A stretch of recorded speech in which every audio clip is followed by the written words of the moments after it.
Bom dia, mercado global de sexta-feira. A economia espanhola não conseguiu sair da recessão em 2010, apesar do crescimento do PIB no quarto trimestre do ano passado. É o que revela hoje o Instituto de Estatística Espanhol. O PIB do país contraiu 0,1% entre 2009 e 2010. Ainda assim cresceu 0,2% entre outubro e dezembro do ano passado. Os dados coincidem com as previsões do Banco de Espanha e revelam que nos últimos 3 meses do ano passado se evidenciaram os primeiros sinais de recuperação, embora moderada. A economia cresceu 0,2% face ao trimestre anterior e 0,6% face ao período homólogo. O INE espanhol explica que o aumento do PIB deve-se à procura interna e ao setor exterior, numa altura em que a economia espanhola luta pelo caminho da recuperação e tenta fugir às pressões dos mercados. Quem não está a conseguir sair das pressões nos mercados é Portugal. O Banco Central Europeu interrompeu ontem uma pausa de 2 semanas e voltou a comprar obrigações portuguesas. Foi a solução encontrada para aliviar, embora ligeiramente, os juros da dívida que atingiram os 7,6%, taxas que para Pedro Passos Coelho são insustentáveis a médio e longo prazo. Uma vez mais, os juros da dívida pública de Portugal, que continua a insistir que não precisa de ajuda externa, só aliviaram com a ajuda externa do Banco Central Europeu. Nos primeiros minutos da negociação assistiu-se a uma escalada dos juros sobre as obrigações a 10 anos que atingiram os 7,636%.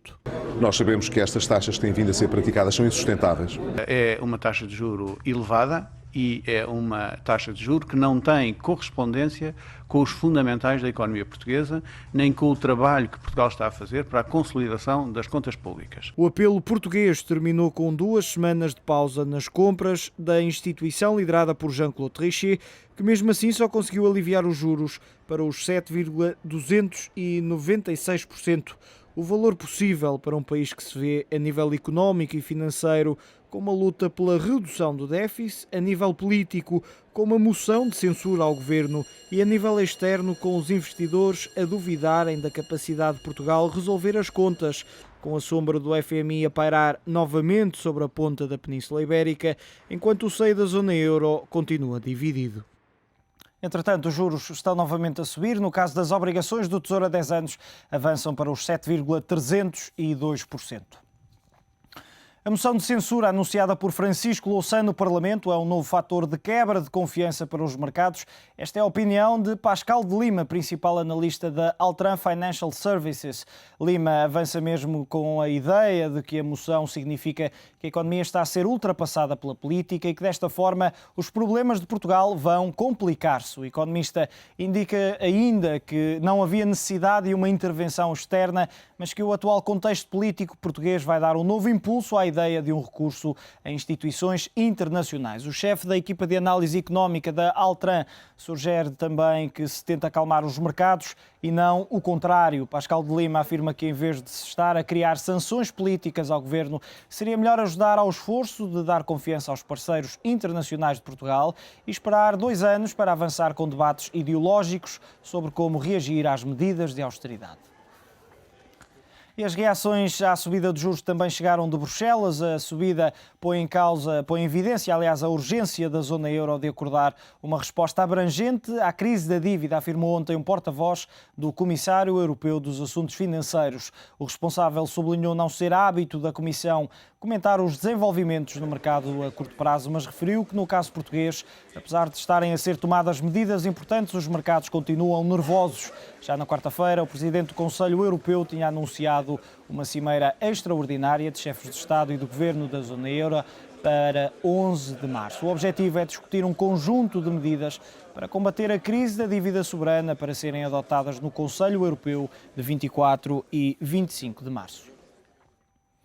As instituições nacionais e globais não deveriam criar um mecanismo gigante de resgate sob pena de uma subida da inflação, defende o membro do Banco Central Europeu. Jürgen Stark acrescentou que os problemas do sistema financeiro europeu não estão totalmente resolvidos e apontou como exemplo os produtos e instituições que não se enquadram na atual regulação do sistema. Stark falou ainda nas instituições de grande dimensão que continuam também com alguns problemas por resolver.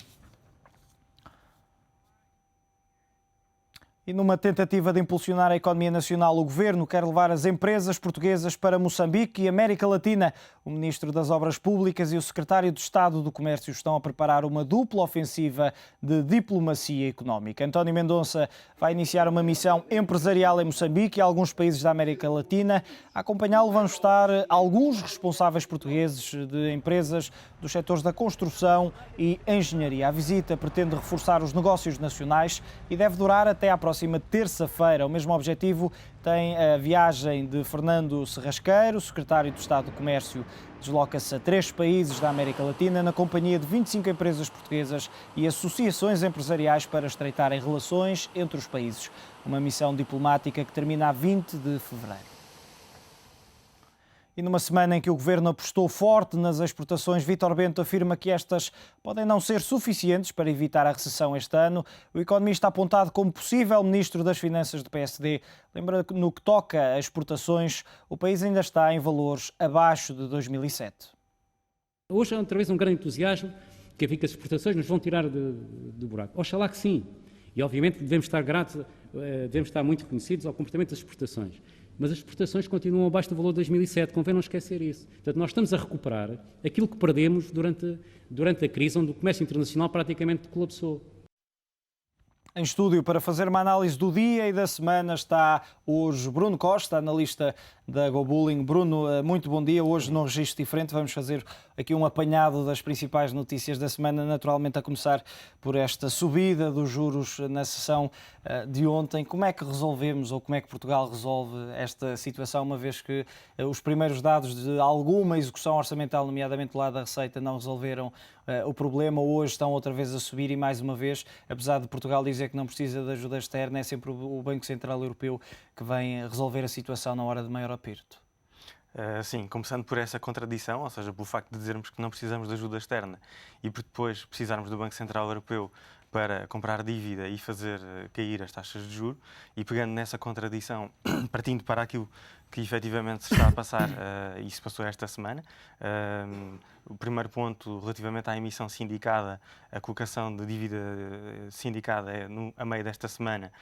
Afim, as taxas foram atribuídas como sendo uma emissão com sucesso, mas de facto os valores são bastante acima dos valores que, por exemplo, Portugal pagaria se recorresse ao Fundo de Estabilidade e Crescimento coadjuvado com o FMI. Portanto, já há aqui uma diferença entre 120 a 150 pontos base face às taxas de mercado, que resultaria de um plano de ajuda a Portugal a 3 ou 4 anos, comparado com os custos de emissão desta dívida sindicada. Depois, partir da premissa base de que Portugal já vive de ajuda externa. Portanto, nós nos últimos 10 anos vivemos 10% acima das nossas possibilidades, endividamos a um ritmo de cerca de 2 milhões por hora, temos pagamentos de juros à volta de 11 mil euros por minuto, sendo que isto são dados de 2010, portanto, os dados das emissões de dívida de 2011 já aumentam estes valores e, portanto, nós já vivemos de ajuda externa. Agora, sem política monetária e sem política cambial, e volto a insistir nesta questão, visto que já referi também aqui no mercado global há uma semana atrás, que Portugal tem que criar o mais rapidamente possível um cenário de deflação, até porque vimos esta semana também que o índice de preços no consumidor anualizado já está à volta dos 3,6%, sendo este um dos principais indicadores de inflação. Portanto, Portugal tem rapidamente que criar um processo de deflação interno, simulando os efeitos das políticas monetárias e cambiais, para que haja um ajuste de competitividade que compense um dos efeitos de perda de competitividade, que foi o aumento da carga fiscal. E, portanto, só assim é que as exportações podem ter algum tipo de efeito. Ainda relativamente a esta questão da balança comercial, esta semana pegou-se outra vez nos dados da balança comercial e só se falou do crescimento das exportações, mas ninguém falou do crescimento das importações. Portanto, o déficit da balança comercial, que se traduz também em endividamento externo líquido de Portugal, o déficit continua a agudizar-se. Portanto, essa é uma questão que se traduz futuramente em maiores necessidades de financiamento. E, portanto, a situação continua, desse ponto de vista, a agravar-se. O comportamento dos mercados da dívida não tem a ver só com estas questões, tem também a ver com enfim, com estratégias dos investidores do mercado de obrigações, porque, por exemplo, com uma colocação de uma emissão de dívida sindicada a 6,5, eventualmente, se Portugal vier a precisar de fazer mais alguma, e sendo isto num prazo mais curto, os investidores que estão há 10 anos, por exemplo, provavelmente têm aqui um benefício de, por exemplo, sair, ou seja, vendendo as obrigações de mais longo prazo e de se colocar nas maturidades de mais curto prazo, visto que as taxas de cupão são, enfim, relativamente altas e as yields também são a ser significativamente altas. Portanto, 6,5 comparando com 7,4, 7,6 que ontem fizemos de máximos, há um benefício para que haja aqui uma rotatividade de classes de ativos. Já sabemos que quando se vendem as obrigações de 10 anos, o movimento correspondente no mercado secundário é uma subida das yields.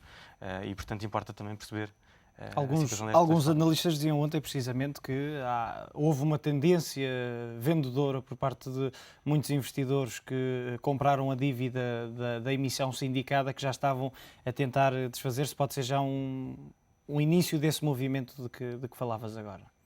Sim, é um facto. Sendo que para Portugal, obviamente, que é mais danoso que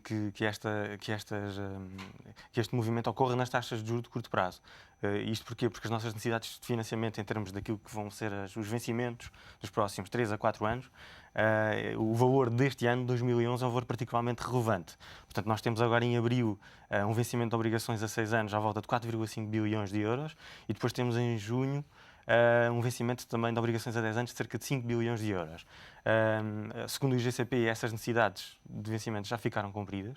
No entanto, ficaram cumpridas com custos significativos para o Estado português, que foi... 1.000 milhões em 5 anos, só de juros, é um valor muito elevado. Muito considerável para aquilo que são as nossas necessidades de financiamento. Para além disto, ou seja, de vencimento de obrigações, há ainda, por exemplo, as dívidas associadas e os objetivos e as necessidades que o Estado tem perante as parcerias público-privadas, que atingem um valor aproximadamente em 2013, de cerca de 50 bilhões de euros. Portanto, isto aumenta, é um valor adicional às necessidades de financiamento que estão previstas face ao vencimento de obrigações. Isto já para não falar que com o índice de preços no consumidor a disparar para os 3%, num ano em que se espera ser de contração económica, também troca aqui um pouco as voltas ao governo e agrava um pouco as contas também. Sim, traz aquela velha expressão da estagflação, não é? Portanto, um crescimento económico nulo ou próximo disso. Alguns acham mesmo que podemos entrar em recessão e, portanto, pode ser negativo, acompanhado de um crescimento da inflação, que é, portanto, um cenário teoricamente e considerado um pouco explosivo do ponto de vista da política económica. Daí, ainda mais, a necessidade do enfoque de nós tentarmos internamente criar um processo de deflação, que, para além de depois futuramente poder reforçar a nossa capacidade competitiva e de exportações, tem também, pode trazer, eventualmente, dependendo de como for feito, o benefício de aumentar a substituição de importações de Portugal, que estão a crescer a um ritmo superior ao das exportações. Olhando para esta situação dos juros, a subida consecutiva dos juros sobre as obrigações de tesouro a 10 anos, até quando é que Portugal vai evitar sem este pedido oficial, uma vez que já vimos que já está a receber ajuda externa há muito tempo? Mas para quando é que estará esse eventual pedido ou provável pedido de ajuda? Estarão à espera por este Conselho Extraordinário em março para ver se há uma maior flexibilização do fundo ou um reforço do montante para então aí, de uma forma relativamente mais simples, poderem ativar essa ajuda? Sim, há aqui uma questão que também radica em questões essencialmente políticas. Vou tentar, enquanto operador de mercados, transpor esta questão para os mercados financeiros. Se bem que é sempre indissociável uma coisa da outra, porque se colocou a questão relativamente a pedirmos ou não ajuda externa como uma questão já quase de orgulho. Ou seja, não vamos pedir ajuda externa porque já temos um benefício, ou seja, as taxas de juros de financiamento eram mais baixas face àquilo que estão a ser os nossos custos de financiamento. Não está a ser vista a coisa por aí, portanto, o benefício que o país poderia poupar a médio e longo prazo, sendo esta questão altamente discutível, mas está-se a colocar a questão de um outro ponto de vista. Depois, eu também acho que Portugal está a ser pressionado externamente, dentro de países da zona euro, porque Portugal acaba por ser um tampão para a Espanha. Ou seja, quanto mais rapidamente a ajuda externa avançasse para Portugal, menos tempo a zona euro teria para lidar com a questão Espanhola. da Espanha. E, portanto, quanto mais conseguirem adiar esta questão relativamente a Portugal, mais tempo se ganha relativamente à negociação. Depois há também o facto da Alemanha já ter dito que antes de março e desta reunião não se iria avançar de forma significativa para um método alternativo. Ao que parece, a questão aqui está a ser só colocada entre ter FMI ou não ter FMI. No entanto, quer dizer, pelo menos olhando para a história recente e recuando um pouco àquilo que se passou com Portugal em 1983, os ministros da altura, todos eles são unânimes em considerar que o FMI traria um maior processo de rigor relativamente à execução de contas públicas, favoreceria o processo de inversão da desorçamentação da despesa pública, que está feita através das parcerias público-privadas, e, portanto, traria uma maior transparência em termos de execução Parece haver aqui orçamental. um certo peso simbólico o facto de pedir oficialmente ajuda externa.